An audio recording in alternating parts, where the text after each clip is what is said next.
Death. It's a topic that has captivated and terrified humanity since the dawn of time. Philosophers ponder it, poets write about it, we whisper about it, we fear it. Why? Because deep within our souls we were created for more than this earthly existence. The Bible, a book of ancient wisdom and timeless truth, speaks about death with a directness that both comforts and challenges us. It doesn't shy away from the reality of death, but it offers something more: hope. This hope is rooted in the character of a loving God who created us and desires an eternal relationship with us. The Bible's message about death is not a conclusion but a comma, a pause before a glorious new beginning. As we delve into this profound subject, let's approach it with hearts open to the truth and comfort found in God's Word.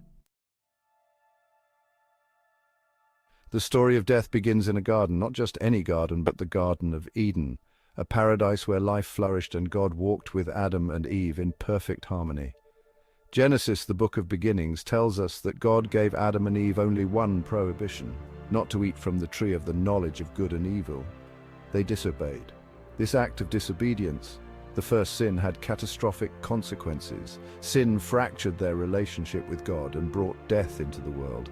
God had warned them, "In the day that you eat of it, you shall surely die." Genesis 2:17. Their disobedience brought not only physical death but also spiritual death, a separation from the source of life itself. The Bible makes a clear distinction between physical death and spiritual death. While physical death is the cessation of bodily functions, spiritual death is a separation from God. Romans 6:23 tells us, "For the wages of sin is death, but the gift of God is eternal life in Christ Jesus our Lord." Sin, like a deadly poison, severs our connection with the divine. This separation from God is not a geographical distance but a relational one. Just as Adam and Eve hid from God after their sin, we too often try to hide from His presence when we choose to disobey Him. Spiritual death is a state of being alienated from God, a condition that affects us not only in this life but also for eternity, unless we are reconciled to Him through faith in Jesus Christ. Death is a universal reality. It's a truth that none can escape. Hebrews 9:27 reminds us, "And as it is appointed for men to die once, but after this, the judgment." Ecclesiastes 9:5 further emphasizes this point. "For the living know that they will die, but the dead know nothing, and they have no more reward, for the memory of them is forgotten." These verses highlight the certainty and finality of death in this earthly life. Death is the great equalizer. It doesn't discriminate based on age, social status, or accomplishments. Rich or poor, powerful or weak, all will eventually face the reality of their mortality.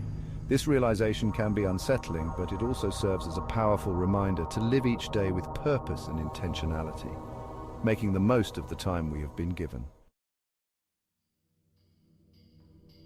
Section 5, Sheol, the Old Testament afterlife. The Old Testament, particularly the Torah, doesn't provide a detailed description of the afterlife. However, it does speak of a place called Sheol, often translated as the grave or the pit. Sheol is depicted as a shadowy realm where the dead reside, a place of silence and inactivity. It's not portrayed as a place of punishment or reward, but rather as a state of existence separate from God and the living. Job, in his profound suffering, describes Sheol as a place where the light is darkness. Job 10:21-22. This imagery paints a picture of Sheol as a place devoid of the joy, light, and presence of God. While the Old Testament doesn't offer a comprehensive view of the afterlife, it lays the foundation for the New Testament's revelation of heaven and hell. Section 6, Seeds of Hope, Resurrection in the Old Testament. Even amidst the somber descriptions of death and Sheol, the Old Testament offers glimpses of hope, hints of a future resurrection. These moments are like rays of light breaking through the darkest clouds, providing comfort and assurance to the faithful. Job, despite his pain and suffering, expresses unwavering faith in God's redemptive power. His story is a testament to the enduring human spirit and the belief in divine justice. In Job 19:25-27, he proclaims, "For I know that my Redeemer lives, and he shall stand at last on the earth. And after my skin is destroyed, this I know, that in my flesh I shall see God," a powerful declaration of faith in the resurrection, "whom I shall see for myself, and my eyes shall behold, and not another." This personal encounter with the divine is a source of immense hope and anticipation. How my heart yearns within me. Job's longing for this future meeting with God reflects the deep-seated hope that sustains believers through trials. These verses point to a future time when Job believes he will be reunited with God in a restored body. This belief in bodily resurrection is a cornerstone of hope for many. This hope in a future resurrection, though not fully developed in the Old Testament, provides a beacon of hope for God's people. It is a promise that transcends time and circumstance. Daniel 12:2 also speaks of a time when many of those who sleep in the dust of the earth shall awake, some to everlasting life, a vision of ultimate redemption and renewal, some to shame and everlasting contempt. This dual outcome underscores the importance of faith and righteousness. These passages offer a glimpse of the future glory that awaits those who trust in God. They serve as a reminder that despite present sufferings, a glorious future is promised to the faithful. Section 7, Jesus, Conqueror of Death. The New Testament dramatically shifts the conversation about death. With the arrival of Jesus Christ, death is no longer seen as the final word. Jesus, through his death and resurrection, conquers death and offers the gift of eternal life to all who believe in him. In John chapter 11, verses 25 to 26, Jesus famously declares, "I am the resurrection and the life. He who believes in me, though he may die, he shall live. And whoever lives and believes in me shall never die." With these powerful words, Jesus redefines our understanding of death. No longer is death the victor. Jesus, through his sacrificial death on the cross, absorbs the penalty of sin and breaks the power of death. He becomes the bridge between this life and the next, offering us the hope of eternal life. Section 8, Resurrection, the promise of eternal life. The resurrection of Jesus Christ is the cornerstone of the Christian faith, a pivotal moment that changed the course of history.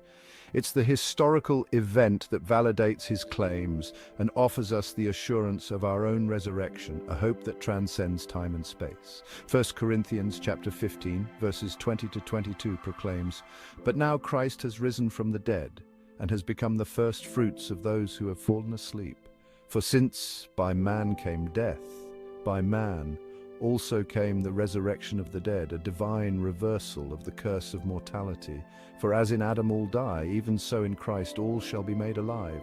A promise that echoes through the ages. Jesus' resurrection is not just a past event, it's a promise for the future, a beacon of hope for all believers. Just as he rose from the dead, so too will those who have placed their faith in him, experiencing a new life beyond the grave. This resurrection is not merely a resuscitation of our earthly bodies, but a transformation into glorified bodies, free from decay and suffering, a state of eternal bliss. It's a glorious reunion with our Creator, a homecoming we were always meant for, where love and joy abound forever. Section 9, A Gateway to Eternity. The New Testament presents death not as an end, but as a transition, a gateway to eternity. A passage that leads to a new beginning. For those who have trusted in Christ, death is not something to be feared but anticipated with hope and assurance. Revelation chapter 21 verse 4 paints a beautiful picture of heaven, a place where God will wipe away every tear from their eyes, a place of eternal comfort and peace.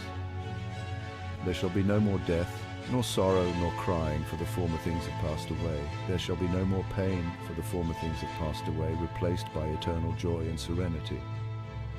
This passage offers a glimpse into the eternal glory that awaits believers, a promise of a future filled with divine presence.